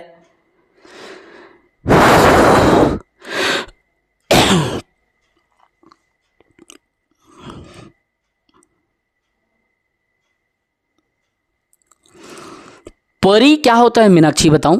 लड़का जब लड़की की भूमिका निभाते हैं ना, उसे परी कहते हैं। और सज धज के वो वहाँ पे पहुँचती है सुंदर कन्या बन करके, तो परी और जोकर जो होता है वही विदूषक होते हैं, ठीक है, समझे मीनाक्षी? इसीलिए कहता हूँ कि पढ़ो ऐसा कि पढ़ा सको। इतना जान लगा देता हूँ, मैं पढ़ता हूँ, मेरा गला यहाँ फटता क्यों है, मेरे गले में खांसी क्यों होता है? कंटिन्यू 8 घंटे क्लास लेता हूँ अलग अलग बैच के, गूगल मीट से, समझ रहे हो, जूम से, यूट्यूब में क्लास डालता हूँ, फिर आपको लाइव देता हूँ आपके बैच को। अब बहुत जल्दी यूट्यूब में लाइव लेना मैं बंद करूँगा, और रिकॉर्डेड भी देता हूँ, लाइव भी देता हूँ, नोट्स भी देता हूँ। पिछले 25 वर्षों क्वेश्चन भी कराने का मैंने वादा किया है, समझ रहे हो प्रीति? तो इसीलिए पढ़ो ऐसा कि पढ़ा सको। जो चीज़ें तुम्हारे दिमाग में, तुम्हारे भविष्य में पैदा कर रहा है बाधा, उस जगह को छोड़ दो। Now come to the point, ठीक है? अब देखो, छत्तीसगढ़ में नाचा के कुछ कलाकार का क्वेश्चन आता है मीनाक्षी। सबसे पहले दुलार सिंह मंदराजी के बारे में बात करते हैं। किसके बारे में बात करेंगे? अब ये चैप्टर में नाचा के बारे में पढ़ा रहा हूं, तो नाचा में और घुसा रहा हूं कि नाचा के कैसे कैसे क्वेश्चन पूछे जा सकते हैं, ठीक है? तो ये चैप्टर स्किप कर रहा हूँ। सबसे पहले मैं नाचा के जो कलाकार हैं उन कलाकारों के चरणों में सदा सादर प्रणाम करता हूँ, उन कलाकारों के बारे में बताता हूँ। सबसे पहला नाम जो है प्रीति मीनाक्षी, इसमें लेंगे दुलार सिंह। किसका नाम लेंगे? दुलार भैया के बारे में। दुलार सिंह का जब नाम आएगा तो पूरा नाम मंदराजी के नाम से आप जानेंगे। अगर कई जगह मंदराजी नहीं लिखा रहता तो केवल मंदराजी लिखा रहेगा, अगर दुलार नहीं लिखा है तो इस पे कंफ्यूज मत होना। नाचा के प्रमुख कलाकार, इसके बारे में नाचा के भीष्म पितामह कहे जाते हैं। आपको पूछा जाएगा छत्तीसगढ़ के नाचा के भीष्म पितामह कौन हैं, जिनकी मंडली पूरे छत्तीसगढ़ में विख्यात है। तो नाचा के भीष्म पितामह। छत्तीसगढ़ नाचा के प्रवर्तक कौन हैं, तो दुलार सिंह मंदराजी। कैसे कैसे उपनाम है, नाचा के भीष्म पितामह कौन है, दुलार सिंह मंदराजी। नाचा के प्रवर्तक कौन है, दुलार सिंह मंदराजी। छत्तीसगढ़ी नाचा के संस्थापक कौन है, नाचा के दुलार सिंह मंदराजी। नाचा के पुरोधा कौन है, दुलार सिंह मंदराजी। नाचा के गुरु कौन है, दुलार सिंह मंदराजी। नाचा के पिता कौन है, दुलार सिंह मंदराजी। दुलार सिंह मंदराजी का जन्म कब हुआ, 1919 में। मृत्यु कब हुआ, 1984 में। कहाँ की पार्टी इसकी फेमस थी, रवेली नाचा पार्टी फेमस थी। ऐसा पढ़ो, पढ़ो ऐसा कि देखने वाला भी हिल जाए, देखने वाला को भी लगे अरे बाप रे, जितना लेता है उसके 10 गुना ज़्यादा पढ़ा के देता है। इसलिए तो बच्चे एक बार गलती से अगर मेरे YouTube में आ जाते हैं तो सीधा वो कन्वर्ट हो जाते हैं कोर्स में। तो जन्म पूछे 1910, गलती से 19 निकल गया था, 19 के चक्कर में। जन्म कब हुआ, 1910। मृत्यु कब हुआ, 1984। रहने वाले कहाँ के थे, रवेली गांव के थे। तो नाचा का संस्थापक कहाँ पे स्थापना किए, रवेली गांव में। तो नाम क्या पड़ा, रवेली नाचा पार्टी। नाचा के भीष्म पितामह, पुरोधा, प्रवर्तक, संस्थापक, पितामह सब दुलार सिंह मंदराजी थे। इसके ऊपर में पिक्चर भी बन चुका है, समझ रहे हो। तो पढ़ो ऐसा के पढ़ा सको। अब एक नाम और आता है इसमें, दुलार सिंह मंदराजी के अलावा। इसका नाम इसमें आता है रामचंद्र देशमुख का। रामचंद्र देशमुख का नाम आता है। जैसे इसके बारे में मैंने तुम्हें बताया कि मृत्यु और जन्म से क्वेश्चन आता है, क्या क्या कहा जाता है, तो ऐसे ही बताना, ठीक है। देखिए इसमें क्वेश्चन आपको पूछा जाएगा रामचंद्र देशमुख के बारे में। रामचंद्र देशमुख 1951 में देहाती कला मंच की स्थापना करते हैं, जो कि नाचा के लिए एक बड़ा नाम है। कब, 1951। देखो मंदराजी के बारे में बोले तो 1910, फिर उसके बाद 1984, ये बात याद रखना। इसमें जन्म, इसमें मृत्यु, और बाकी जितना भी बताया, नाचा के प्रवर्तक, नाचा के भीष्म पितामह, नाचा के पुरोधा, नाचा के संस्थापक, नाचा के पितामह, नाचा के अलवा जलवा, सब चीज़ें डाल दी है माँ। रामचंद्र देशमुख जो 1951 में क्या किए, एक मंच की स्थापना किए, फिर 1971 में किए। तो ये क्वेश्चन पूछा था, ये दुलार सिंह मंदराजी से जो क्वेश्चन पूछता है, जन्म मृत्यु क्या क्या कहा जाता है सब। पॉइंट नंबर 2, जस चील धोंधू। यहाँ पे चलो, दुलार सिंह मंदराजी हो गए। अब रामचंद्र के बारे में देखते हैं। देशमुख सामने लाइव रहते ना, तुम्हारा जो रोए रोए होता है ना, कांप जाता है। ऐसा पढ़ाता हूँ मैं, क्योंकि ऐसा जोड़ता हूँ आँखों से। ऑफलाइन पढ़ते तो तुम्हें बताता मैं। सबको ऐसा कहाँ मिलता है मौका कि चाह तो मुझे चांदनी की थी हाथ में, एक नज़ारा ही नहीं, कि चलता हूँ अंधेरे में जब तो सोचता हूँ काश पहुँचूँ कहीं, लेकिन मेरे नसीब में एक किनारा भी नहीं, है ना। तो सबको मुकम्मल जहान नहीं मिलता, ठीक है। अब रामचंद्र देशमुख ने क्या किया, सबसे पहले नाचा को अब आगे बढ़ाना था। दुलार सिंह मंदराजी से भी सीख लिए वो जाने कि भैया कला आगे बढ़ाना है। कैसे बढ़ी, रामचंद्र देशमुख क्या कि 1951 में देहाती कला मंच की स्थापना किए। तो यहाँ से क्वेश्चन पूछा जाता है, देहाती कला मंच। और हाँ, एक बात याद रखना, जब भी मैं कोई शायरी बोलता हूँ, कुछ लाइन कहता हूँ, कोई प्री स्क्रिप्टेड नहीं रहता। आप जिस बारे में कहेंगे, जिस विषय वस्तु का कहेंगे, वहीं पे बना दूंगा, थोड़ा टूटा फूटा ही सही, लेकिन वो मैं अपने बुद्धि के हिसाब से, अपनी कल्पना के हिसाब से। कल्पना से बड़ा मित्र कुछ नहीं होता। जो चाहें जैसा चाहें कल्पना कर सकते हो, ठीक है। बशर्ते 2-3 बार लिख लेना। मैं ऐसा कैसे पढ़ाता हूँ, ऐसे पढ़ के भी इंसान इतने फ्लो में नहीं बोल सकता, ऐसे देख के भी नहीं बोल सकता, समझ रहे हो। क्योंकि मैं 4 बार लिख के आपके पास आता हूँ, पहले मैं तैयार होता हूँ कि अरे देख आ गया, ऐसा। तो रामचंद्र देश में 1951 में देशमुख साहब ने देहाती कला मंच की स्थापना की और पूरे दुर्ग राजनांदगांव वाले एरिया जो था ना, वहाँ पे फैला दिया इसको। उसके बाद में इसने स्टार्ट किया थोड़ा बड़े लेवल पे काम करना 1971 पे। 20 साल का अवधि यहाँ पे लगा। तो 1971 पे इन्होंने किया चंदैनी गोंदा की स्थापना। किसकी?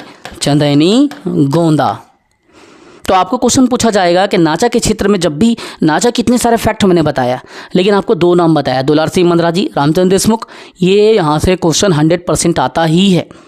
आप देखना, रामचंद्र देशमुख क्या किए, अपने अंतर्गत कुछ कलाकारों को शामिल किए, बड़े बड़े कलाकारों को, समझ रहे हो, बड़े बड़े कलाकारों को शामिल कर दिए। कैसे कलाकार?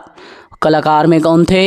लक्ष्मण मस्तूरिया, लक्ष्मण मस्तूरिया, ठीक है, लक्ष्मण मस्तूरिया इनके कलाकार। नृत्य करने वाले कलाकार कौन? खुमान साव, केदार यादव, ये सभी जो कलाकार हैं इनके 1971 के इस चंदैनी गोंदा के कलाकार थे। तो नाम तुम्हें जब पहचान करने की बात आएगी तो तुम बताना कि लक्ष्मण मस्तूरिया, खुमान साव, केदार यादव, रामचंद्र देशमुख के चंदैनी गोंदा के ही कलाकार थे, ना कि देहाती कला मंच। देहाती कला मंच मत लेना। क्या लोगे? खुमान साव, केदार यादव और लक्ष्मण मस्तूरिया, ये सभी चंदैनी गोंदा के कलाकार थे। उसके बाद आता है महासिंह चंद्राकर। महासिंह चंद्राकर फिर आया, उसने क्या किया, ये दोनों तो मैं बता ही दिया। अगला चलता हूँ नए पेज पे, पॉइंट नंबर 3। हर चीज़ें लिखूंगा तो वीडियो बड़ा हो जाएगा, सो नोट्स ले लेना। महासिंह चंद्राकर, महासिंह के बारे में देखो, महासिंह चंद्राकर के बारे में पूरा लिखूंगा तो वीडियो लंबा हो जाता है, लेकिन क्या करें, पढ़ना तो है। महासिंह चंद्राकर महासिंह चंद्राकर ने स्थापना कर दिया संस्कृति को आगे बढ़ाने के लिए सोनहा बिहान का। किसका? सोनहा बिहान। आपसे पूछा जाएगा कि सोनहा बिहान के संस्थापक कौन है? सोनहा बिहान के संस्थापक महासिंह चंद्राकर हैं। आपको एक शब्द सुनने को मिलेगा, अरपा पैरी के धार। अरपा पैरी की धार देखिए ना, उसकी रचना किसने किया? नरेंद्र देव वर्मा। उसको गाया किसने? लक्ष्मण मस्तूरिया ने गाया था, ठीक है। तो अरपा पैरी के धार को रचना करने वाला नरेंद्र देव वर्मा। नरेंद्र देव वर्मा कौन थे? भूपेश बघेल के ससुर थे। तो महासिंह चंद्राकर ने क्या किया? नरेंद्र देव वर्मा का एक रचना था जिसे कहते हैं उपन्यास सुबह की तलाश। सुबह की तलाश का जितना भी उसमें कथा था ना, सुबह की तलाश में, उसका मंचन कर दिया अपने थिएटर में, अपने नाचा में। तो तुमसे पूछा जाएगा कि किस महान विभूति ने नरेंद्र देव वर्मा की कविता, मतलब उपन्यास में जो कथा था बहुत सारा, उन सभी का उसका नाम क्या है? उसके उपन्यास का नाम था सुबह की तलाश, ठीक है। किसकी रचना थी? नरेंद्र देव वर्मा की। नरेंद्र देव वर्मा कौन थे? भूपेश बघेल के ससुर थे, जिसने क्या लिखा? अरपा पैरी के धार छत्तीसगढ़ी राजभाषा गीत का रचना नरेंद्र देव वर्मा ने किया। उनकी उपन्यास का नाम था सुबह की तलाश। सुबह की तलाश का जितना भी कथा था ना, उनका मंचन इसने कर दिया। महासिंह चंद्राकर का नाम अब छत्तीसगढ़ में फेमस हो गया। इसने क्या किया? बोला, केदार भैया तय तो रामचंद्र देशमुख के कलाकारस मोरों में आके नाच ले। महू हाँ भाई, सुबह की तलाश के छत्तीसगढ़ी में मंचन करे हूँ। महासिंह चंद्राकर मुलक थे। केदार यादव यहाँ पे आ गई। अब चूंकि महासिंह चंद्राकर, तो ममता चंद्राकर को भी आप जानते हो, है ना। ममता चंद्राकर, तोर मन कैसे लागे राजा महल भी तेरी माँ तोर मन, ममता चंद्राकर ही गाइए ना। तो महासिंह चंद्राकर ने केदार यादव को अपनी टीम में शामिल किया, ममता चंद्राकर को भी शामिल कर लिया, और यहाँ पे इन्होंने सोनहा बिहान के इनको कलाकार बना दिए, दोनों चेहराओं को। केदार यादव भी बहुत बड़ी हस्ती थे नाचा के क्षेत्र में। ममता चंद्राकर तो आप लोग जान ही रहे हो, अलका चंद्राकर तो आप लोग जान ही रहे हो, तो इसके बारे में मैं क्या ही बात करूं। छत्तीसगढ़ के इतने बड़े हस्ती हैं। ममता चंद्राकर जी विधायक रह चुकी हैं, साथ ही साथ में वाइस चांसलर रह चुकी हैं, कुलपति रह चुकी हैं, है ना, कलाकार रह चुकी हैं। फिर उसके बाद में एक नाम आता है गोविंद राम निर्मलकर। वो नाचा पार्टी के ख्याति प्राप्त कलाकार थे, इंडिविजुअल बेसिस पे नाचा करते थे गोविंद राम। कहीं भी आपको पूछा जाएगा कि बताइए गोविंद राम निर्मलकर के बारे में, तो गोविंद राम निर्मलकर का संबंध नाचा से था सर। अलग अलग स्थानों पे जाकर के मंचन करते थे, सीधा इंटरव्यू में पूछना, ऐसे ऐसे ही बताना, डायरेक्ट टू डायरेक्ट। जैसा मैं बताते जा रहा हूँ वैसा वैसा समझने की कोशिश करो। इतनी बारीकी से, इतना मेहनत करके कोई तुम्हें नहीं बताएगा, और वो भी साल भर लाइव कोई नहीं पढ़ाएगा। गोविंद राम निर्मलकर नाचा पार्टी के ख्याति प्राप्त कलाकार थे। सब गोविंद राम वर्मा के पास जाते थे कि भाई आप हमारे में चलो, आप हमारे में चलो।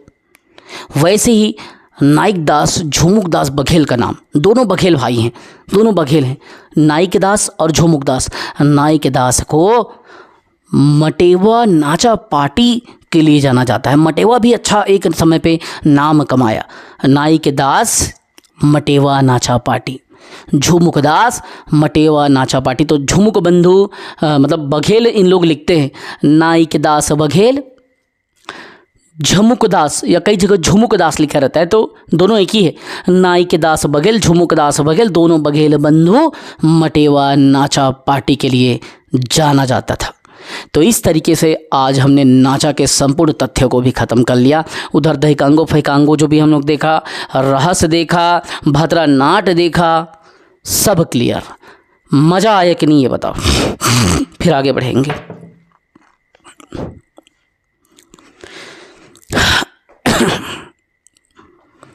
मज़ा आया ना? जब कोई पूछे तो बता सकते हो ना, कोई भी कहे तो बता सकते हो कि नहीं?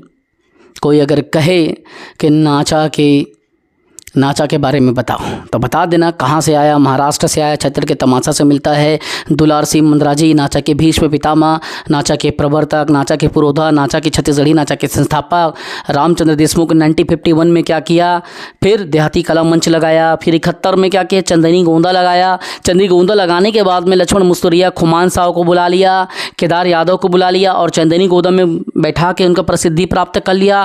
फिर आता है महासी चंद्राकर, उसने नरेंद्र देव वर्मा की रचना सुबह की तलाश को उठाया और वहाँ से पूरा उसके कथा का क्या किया, जो उपन्यास लिखा था कथानाकों का मंचन कर दिया अपने नाचा में। जितनी भी कथाएं शामिल थी उसके उपन्यास में, उसके नॉवेल्स में, इंग्लिश में उपन्यास को नॉवेल कहते हैं, ठीक है। और उसके बाद केदार यादव, ममता चंद्राकर को बुला के अपने टीम में शामिल कर लिया। ममता चंद्राकर और अलका चंद्राकर, महासी चंद्राकर सब प्रसिद्धि प्राप्त, ख्याति प्राप्त बन गए। गोविंद राम निर्मलकर का नाम आया और वो नाचा पार्टी से भी जुड़ के उसने भी अच्छा अलग अलग जगहों पे अपना काम किया, तो निर्मलकर बंधु के नाम से जानते हैं। वैसे भी बघेल बंधु आए, नाइक दास और झुमुक दास जिसने मटेवा नाचा पार्टी की स्थापना किया। मटेवा से भी बहुत प्रसिद्धि आई और नाइक दास और झुमुक दास को तरह तरह का फिर पुरस्कार मिलना चालू हो गया, राज्य शासन के द्वारा अलग अलग प्रसिद्धि मिलना इनका चालू हो गया। तो पढ़ो ऐसा कि पढ़ा सको, समझ रहे हो?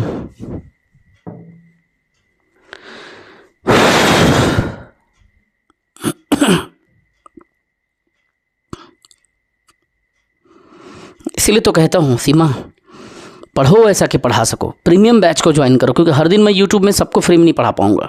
अब मैं पढ़ाऊँगा ना तो फीस तो आपको लगेगा, लेकिन ऐसा पढ़ाऊँगा कि ज़िंदगी भर आप कहोगे कि क्या पढ़ाते थे, याद रहूँगा मैं तुम्हें। इतना तो है कि नाम तुम मेरा मिटा लो, लेकिन अपनी यादों से मुझे कैसे मिटाओगे, है ना। मैं अपनी वाइफ को ऐसे ही झगड़ता हूँ जब लड़ाई हो जाता है ना कि Deepak, I know Deepak name is not so lucky, लेकिन मैं कहता हूँ कि नाम तो तुम मेरा मिटा दोगी कागज़ के पन्नों से, लेकिन यादों से कैसे मिटाओगे। ऐसा झगड़ा करता हूँ तो मान जाती है, फिर झगड़ा वहीं ख़त्म हो जाता है हमारा, ठीक है।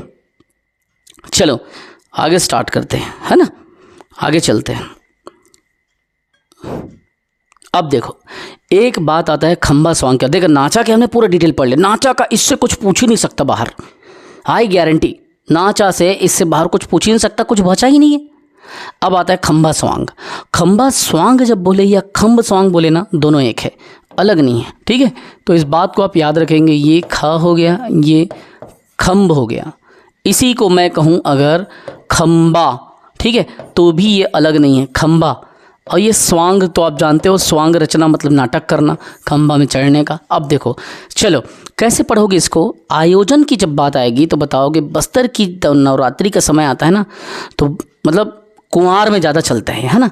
कुंवार के नवरात्रि के समय पे, चाहे तो कुंवार जानते हो, तो कुंवार की नवरात्रि से देव प्रबोधिनी एकादशी तक ये आयोजन होता है। तब आपको समय पूछेगा तो कब होता है? कुंवार में, ठीक है। हिंदी में कंवार कहते हैं, कंवार नवरात्रि, यहाँ से लेकर के देव प्रबोधिनी तक। बस ऐसे ही हूबहू दिमाग में बैठा लेना कि इसका आयोजन जो है खंबा सांग का कुंवार के नवरात्रि से देव प्रबोधिनी तक। जनजाति कौन है बच्चों? तो जनजाति है कोरकू। जनजाति कौन है? कोरकू जनजाति। कोरकू जनजाति ही खंबा स्वांग का क्या करती है? मंचन करती है। अब आपको पूछा जाएगा कि इसकी शुरुआत कैसे होती है। मेघनाथ खंभ स्थापित होता है, एक ऐसा करके मेघनाथ खंभ स्थापित होता है, और इसी खंभा को स्थापित करने के बाद यहाँ से ही ये खंबा स्वांग नृत्य प्रारंभ होता है, नाटक प्रारंभ होता है। तो आप याद रखेंगे इसको प्रारंभ कैसा करते हैं? तो मेघनाथ, कोरकू लोग करते हैं ना, मेघनाथ स्तंभ स्थापित करके। प्रश्न एकदम ऐसे याद रखना, मेघनाथ का स्तंभ जो है स्थापित होता है, और स्तंभ को स्थापित करने के बाद में आपको देखने को मिलेगा कि ये आपका प्रारंभ हो जाता है। मेघनाथ खंभ लिखे, मेघनाथ स्तंभ लिखे, दोनों एक है। इसी को गाड़ करके स्वांग रचाया जाता है। अब ये किसी न किसी देवता को तो समर्पित होगा ना। कोरकू लोग क्या करते हैं डियर ऑल स्टूडेंट? खंडरा देव को समर्पित करते हैं इस नृत्य को। ये जो नाटक है, नृत्य है, जो मंचन है, लोक लीला है, ये किस देव को समर्पित है? तो देव का नाम है आपका खंडरा देव। क्या देव को? कोरकू लोग खंडरा देव को समर्पित करते हैं डियर ऑल स्टूडेंट। और ऐसी मान्यता है बच्चों, ऐसी किंवदंती है कि जब बात इसकी आती है ना, तो रावण का जो पुत्र था मेघनाथ, किसका नाम है मेघनाथ? जानते हो ना? क्या किंवदंती है?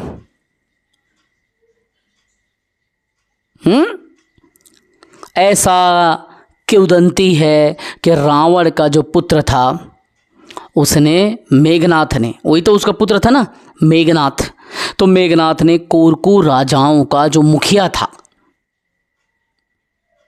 कोरकू राजाओं को, उसके मुखिया को सलाह दिया। एक बड़े विपत्ति में कोरकू लोग फंस गए थे, तो मेघनाथ ने कहा कि ऐसा ऐसा करो, मैं तो हूँ, मैं तो तुम्हें बचा रहा हूँ विपत्ति से। तो रावण का पुत्र मेघनाथ ने जब बचाया, तब से ये क्या करते हैं? खंडरा देव को समर्पित करते हैं अपने देवता को, और कहते हैं कि हम मेघनाथ भगवान को याद करेंगे, जो स्वांग रचाएंगे उनके सम्मान पे रचाएंगे। ठीक है, तो ये किंवदंती है, इस पे प्रमाण नहीं है, ऐसा कहा जाता है। तो पेपर में तो किंवदंती को भी पूछा जाता है। बताइए कि ये ऐसा मेघनाथ स्तंभ क्यों गाड़ते हैं खंभा स्वांग में? खंभा स्वांग मतलब खंभा को गाड़ दिए, लेकिन उसे मेघनाथ स्तंभ क्यों कहते हैं? तो इसलिए मेघनाथ स्तंभ करते हैं क्योंकि वहाँ पे जब अपने खंडरा देव की पूजा करते हैं, पहले खंडरा देव को आराधना करते हैं, उसके बाद में उस खंभा स्वांग को मेघनाथ स्तंभ डाल के निभाते हैं। स्वांग जो रचेंगे ना, वही खंभा स्वांग है, और वो खंभा का क्या नाम है? मेघनाथ स्तंभ, मेघनाथ खंभा नाम ही दे दिए क्योंकि बड़ी विपत्ति से कोरकू समाज को बचाने वाला कोई था, तो रावण का पुत्र मेघनाथ था, इसीलिए उसका नाम जो है खंभा स्वांग हुआ। और कुमार के नवरात्रि से चालू होकर के देव प्रबोधिनी तक चलता है, कोरकू जनजाति के द्वारा किया जाता है, और मेघनाथ खंभ गाड़ के स्वांग रचाया जाता है, जो कि खंडरा देव को समर्पित है। पढ़ो ऐसा के पढ़ा सको। समझ रहे हो बच्चों? ऐसा पढ़ना है कि जिंदगी में पीछे नहीं रहना। मैं तो कहता हूं ना कि जीवन पे कभी पीछे मत रहो, और जो पीछे रह गया वो आगे आओ। मैं तो कहता हूं फेल हो यार, फेल हो, शिद्दत से फेल हो, एक बार नहीं बार बार फेल हो। मैं अपनी ज़िंदगी में कम से कम 25 एग्ज़ाम में फ़ेल हुआ हूँ। 25 एग्ज़ाम पे किसको बोलूँ, क्या बोलूँ अपनी व्यथा, कि व्यथा सुनने वाला ही नहीं। जाऊँ तो कहाँ जाऊँ, कि जाऊँ तो कहाँ जाऊँ, दिखता ही नहीं राह न राही, ना मैं मुझ में हूँ मैं कहीं। ठीक है।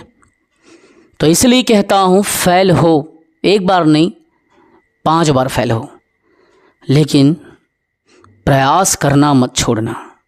जिस दिन तुमने प्रयास करना छोड़ दिया उस दिन तुम्हारा अस्तित्व, तुम्हारा ज़मीर, तुम्हारी आत्मा कभी तुम्हें दर्पण पे आँखों से आँखें डालकर बात करने पे साथ नहीं देगी।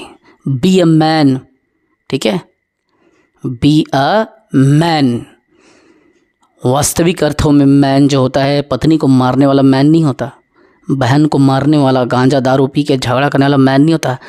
मैन वो होता है जो अपने डेडिकेशन और अपने कमिटमेंट को पूरा करे। अगर तुम्हारा कमिटमेंट है, अगर तुमने कभी कमिटमेंट किया है, देन बी अ मैन। अब मैन का मतलब केवल पुरुष वर्ग की लागू नहीं हो रहा है, यहाँ पे कमिटमेंट को पूरा करने वाला को मैन कहा जा रहा है, ठीक है। तो बी अ मैन, पीछे मत हटो, या तो सीखो या तो गिरो, लेकिन रुको मत, चलते रहो। अब एक बात यह भी आता है बच्चों, माओ पाटा नाच के बारे में बता रहा हूँ। किसके बारे में? माओ पाटा नाच। मेरे ज़िंदगी को देखो ना, डेली 8 घंटे का नौकरी, 2 घंटे आना जाना, 10 घंटे का नौकरी, फिर इसके बाद में पीएससी में क्लास में इन्वॉल्व होना, 8 घंटे डेली ये सब में लेना, लाइव क्लास लेना, है ना। फिर उसके बाद में मेरे 2 बच्चे हैं, 2 छोटे छोटे किड्स हैं, है ना, एक 6 साल की, एक 7 महीने की। फिर उसके बाद में अपनी फैमिली की जिम्मेदारी, क्योंकि मैं किसान परिवार से हूँ। उसके बाद में ये सारी चीज़ों के अलावा मेरी भी अपनी पर्सनल लाइफ, मेरी भी वाइफ है ना, मेरी भी अपनी ज़िंदगी है। ये सबके साथ और मैनेज कर रहा हूँ। मुझे भी तो मिला है ना 24 घंटा, और आपको भी तो मिला है ना 24 घंटा। ये दुनिया आपकी है, ये वर्ड आपके हैं, बस ये देखना है इस वर्ड में सरवाइव करना है या हार मान के मौत को गले लगाना है, क्योंकि एक उम्र के बाद तो सबको निपटना है। सरवाइव करना सीखो, ठीक है। अब माओ पाटा डांस के बारे में ऐसा कहा जाता है बच्चों कि यह नृत्य माओ पाटा मुड़िया जनजाति के द्वारा किया जाता है। किसके द्वारा? आपको पूछा जाएगा कि इसे कौन करता है, आप बताएंगे कि मुड़िया जनजाति इसे करती है। और मुड़िया कहाँ पे पाया जाता है? तो बस्तर क्षेत्र पे, है ना। मुड़िया अंदर घोटुल, आपको याद होगा वेरियर 11 ने इसकी रचना किया था। और इसका जो कथानक है, इसका जो स्टोरी हो किस पे आधारित है? तो ये बायसन और दंडामी माड़िया पे मैंने बताया था। बायसन हॉर्न कहते हैं या दंडामी माड़िया कहते हैं। तो बायसन नामक पशु को इन लोग क्या करते हैं? शिकार मारते हैं। माओ पाटा में शिकार का मंचन करते हैं, है ना। तो नृत्य करता हुए नाट है, मतलब डांस करते करते इन लोग क्या है? नाटक दिखाते हैं। तो ये किस पे आधारित है बच्चों? बायसन हान या दंडामी माड़िया के शिकार पर, ठीक है। जिसमें इन लोग क्या करते हैं? ऐसा मुकुट पहन लेते हैं, बायसन हार्न का सिंग पहन लेते हैं, और अंत में सिरहा देवता को, जो सिरहा देवता है इनका, जब इन लोग अपना नृत्य का मंचन कर लेते हैं ना, तो भगवान सिरहा को मदिरा अर्पित करते हैं। तो आपसे पूछा जाएगा बच्चों कि बताइए किस देवता को? तो सिरहा देवता को अंत में इन लोग क्या करते हैं बच्चों? मदिरा का अर्पण करते हैं। और इससे यह समझ आता है कि इनके समाज में पूजा पाठ में मदिरा शोभनीय है, ठीक है। पुरुष और महिलाओं की भागीदारी थी, इसमें मिल करके करते हैं। माओ पाटा जो नृत्य है मुड़िया जनजाति का नृत्य है, बस्तर क्षेत्र में होता है। बायसन या दंडामी माड़िया का शिकार करते हैं, जिसे बायसन पशु का आप देखे हो गौर सिंह बोलते हैं ना, गौर सिंह को पहन के ना इन लोग शिकार करते हैं और गौर नृत्य भी करते हैं, ठीक है। तो ये सब चीज़ें आपको याद रखना पड़ेगा। अब देखना एक और चीज़ है गम्मत, थोड़ा उसका चर्चा करते हैं। जैसे मैंने गम्मत नाचा के बारे में बताया था, तो गम्मत में पूछा जाता है 2 प्रकार का गम्मत फेमस है। जैसे मैंने आपको रहस्य जब बताया था 2 प्रकार बताया था, आपको पढ़ाया था, तो है ना। उसी तरीके से गम्मत का क्वेश्चन आता है। जैसे नाचा के बारे में बताया था ना, नाचा के बारे में तो आपको अच्छे से मैं 2 प्रकार का बताया था, ठीक है, कि नाचा कौन कौन करता है। उसी तरीके से नाचा के बारे में तो छोड़ दो, अब गम्मत का देखो। गम्मत जो है उसका आधार क्या है? गम्मत जो है वास्तविक अर्थ में कृष्ण लीला पर आधारित है, और सामान्य मंच पर इसे मंचन किया जाता है, सामान्य अवसर पर किया जाता है। इसका कोई अलग से वो नहीं है। तो आपको कभी भी बोले तो यह किस पे आधारित है? कृष्ण लीला पर आधारित है। तो आप याद रखेंगे बच्चों, गम्मत के बारे में कभी भी प्रश्न पूछे तो गम्मत जनरल तौर पे पहले क्या होता था, ये भगवान कृष्ण पर आधारित था, कृष्ण के लीलाओं पर, कालिया नाग इत्यादि के बारे में सब चीज़ों को, गोवर्धन पूजा जो सब बताया ना, या ओ मैया मोरी मैं नहीं माखन खायो, 40 प्रकार के गुण होते हैं जिसमें 40 गुण सिर्फ कृष्ण के पास है, बाकी किसी के पास नहीं है। ठीक है, ईश्वर ही सर्वसंपूर्ण होता है ना, ठीक है, मनुष्य थोड़ी होता है। उसी तरीके से इसका क्वेश्चन आता है कि बताइए कि किस पर आधारित है, तो आप बता देना। दूसरा, इसके प्रकार का क्वेश्चन आएगा ना, खड़ी गम्मत और रतनपुरिया गम्मत, ये 2 प्रकार का गम्मत होता है। एक होता है खड़ी, लेकिन आजकल खड़ी गम्मत जो है कम देखने को मिलता है, ठीक है, और जो दूसरा है वो है रतनपुरिया। अब देखिए, खड़ी गम्मत में सिर्फ खड़ा होकर के कृष्ण का वो चीज़ जो मंचन है उसको बताया जाता है। रतनपुरिया गम्मत में क्या होता है, थोड़ा चेंज हो गया, खड़ी गम्मत के स्वरूप को बदल दिया गया, और खड़ी गम्मत में नृत्य कम होता था, नृत्य नहीं होता था। रतनपुरिया में नृत्य भी होता है, डांस वांस, खड़ा होके, बैठ के, सब प्रकार से, ठीक है, ऐसा स्पेलिंग है इसका खड़ी का। तो 2 प्रकार का गम्मत है, एक खड़ी, एक रतनपुरिया। तो आपको पूछा जाएगा कि कौन सा गम्मत यहाँ ज़्यादा फेमस है, तो आप बता देना कि रतनपुरिया ज़्यादा चलता है। अब देखना, गम्मत में क्या होता है, 1 या अधिक दिनों तक चलने की परंपरा होती थी। पहले के गम्मत क्या होते थे, जैसे कि गांव में गम्मत जो होता था 5 दिन 7 दिन चलता था, 3 दिन चलता था, पूरा टोली टोली भर भर के गम्मत को देखने के लिए आते थे, गाड़ा में बैठ के गम्मत को देखने गाँव के आते थे। हम लोग 90s के जो लोग हैं, हम लोग देखें गम्मत, है ना, चांपा के थिरमन दास पार्टी का गम्मत कितना चलता था। हम लोग जाते थे देखने स्कूल से, मतलब स्कूल टाइम पे जब थे हम लोग, नाइट में गम्मत होता था, पैदल चल देते थे। और उस समय का समाज अच्छा था, उस समय सिगरेट बीड़ी दारू ये सब हमारे दोस्तों में ट्रेंड में नहीं था। आज के समय पे सिगरेट बीड़ी दारू एक आम बात हो चुकी है। कहीं भी निकलना है, फ्रेंड सिगरेट बीड़ी दारू होगा, उससे शरीर हीट होगा, दिमाग घूमेगा और माइंड डिस्ट्रॉय होगा, और तरह तरह की चीज़ें, फिर तरह तरह का रेप, मर्डर, चोरी, गाली गलौज, ये सब चीज़ें होती थी। पहले ऐसा कुछ नहीं था। गम्मत होता था, बगल में फली का दुकान लगा रहता था, पॉपकॉर्न का दुकान लगा रहता था, है ना, चना उना गरम गरम चना बेचा जाता था, आपको याद है, फूटा चना बेचते थे, ये सब चीज़ें होता था। हम वैसे ही मेला उला में गए हैं, जैसे उखरा बिकता था ना मीनाक्षी बेटा, उखरा बिकता था, या छोटा वाला काला चना बिकता था, ये सब होता था पहले के मेला में, गम्मत में। अब समय बदल गया, तो इससे क्वेश्चन जब भी पूछा जाएगा तो रतनपुरिया और खड़ी गम्मत, जिसमें रतनपुरिया फेमस है। गम्मत जो है पहले कई दिनों तक होता था, लेकिन अब गम्मत होता नहीं, अब उसका जगह ऑर्केस्ट्रा आ चुका है ना। तो पुरुष और महिलाओं की इसमें भागीदारी संयुक्त रूप से होती है गम्मत में, लेकिन नाचा में स्वरूप बदल जाता है। नाचा में केवल पुरुष कलाकार ही अभिनय करते हैं, याद रखना, मैं इस बात को पहले ही बताया था। नाचा में केवल पुरुष लोग ही भागीदार होते हैं, और गम्मत में पुरुष और महिला। तभी तो ये चीज़ें को अलग कर दिया ना, तभी तो ये चीज़ अलग हो गया। कई लोग महिलाओं का मंचन पसंद नहीं करते थे, तो कई लोग मंचन पसंद करते थे। तो जो नाचा है मराठों के साथ आया, और गम्मत यहीं से था।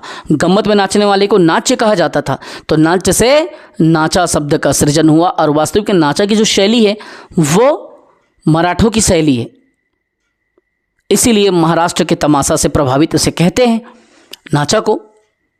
तो इस तरीके से गम्मत के बारे में आपको याद रखना। गम्मत में जोक्कड़ विदूषक की भूमिका निभाता है, हंसी मजाक करने वाला कौन होता है, तो जोक्कड़ होता है, ठीक है। तो छत्तीसगढ़ के कई और अन्य लोक नाट्य है, जैसे नकटा और नकटी नाच लोक नाट्य है, पुतलिका नाच, ठीक है, छोटे बच्चे पुतली का नाच करते हैं। कोकटी घोड़ा नाच, जनजाति समाज में कोकटी घोड़ा नाच होता है। मांदरी नृत्य, मांदर बजा बजा करके लोक नाट्य करते हैं। पब्लिक लोक और नाट्य मतलब लोगों का नाटक, लोगों के सामने बैठ के मंचन करना। सांभर नाच, सांभर नाम जो शिकार, सांभर जो पशु है उसे मारते हैं, इसमें शिकार करने का, तो इस तरीके से बच्चे आज का क्लास बेटा यहीं पे ख़त्म करते हैं। और बहुत अच्छे तरीके से हमने गम्मत को पढ़ा, नाचा को पढ़ा, दहिकांगों को पढ़ा, खम्बा स्वांग को पढ़ा, माओ पाटा को पढ़ा, गम्मत को समझा, रामचंद्र देशमुख, दुलार चंद्र मंदराजी या महासी चंद्राकर, गोविंद राम झारा या नाइक दास बघेल, झुमक दास बघेल, है ना, गोविंद दास निमलकर, इन सब के बारे में देखा। और आपको पूछा जाएगा तो बताएंगे कि लोक नाट्य जैसे नकटा और नकटी भी कई जगह चलता है लोक नाट्य, ठीक है। पुतली का भी बच्चे जो है पुतलियों के माध्यम से नाट्य करते हैं, बच्चों के बीच में चलता है। कोकटी घोड़ा जनजाति समाज में एक नाट्य है। माद्री नृत्य भी चलता है जो कि लोक नाट्य है। सांभर खेल भी लोक नाट्य है। इस तरीके से हमने किसी भी चीज़ को छोड़ा नहीं। बाकी क्लास कल करेंगे। और जिन बच्चों ने प्रीमियम बैच ज्वाइन नहीं किया है, 5100 फीस होने वाला है, अभी 3500 फीस है, तो तुरंत क्लास को ज्वाइन करो। जो जितना लेट होगा वो उतनी ही गुणवत्ता शिक्षा से दूर होगा, ठीक है। हर वीडियो को मैं प्राइवेट कर देता हूँ क्योंकि बच्चे को इनजस्टिस ना हो, इसीलिए। अब बताओ क्लास कैसा लगा, पढ़ाने की शैली, नॉलेज, स्किल कैसे लगी, फिर आगे बात करते हैं।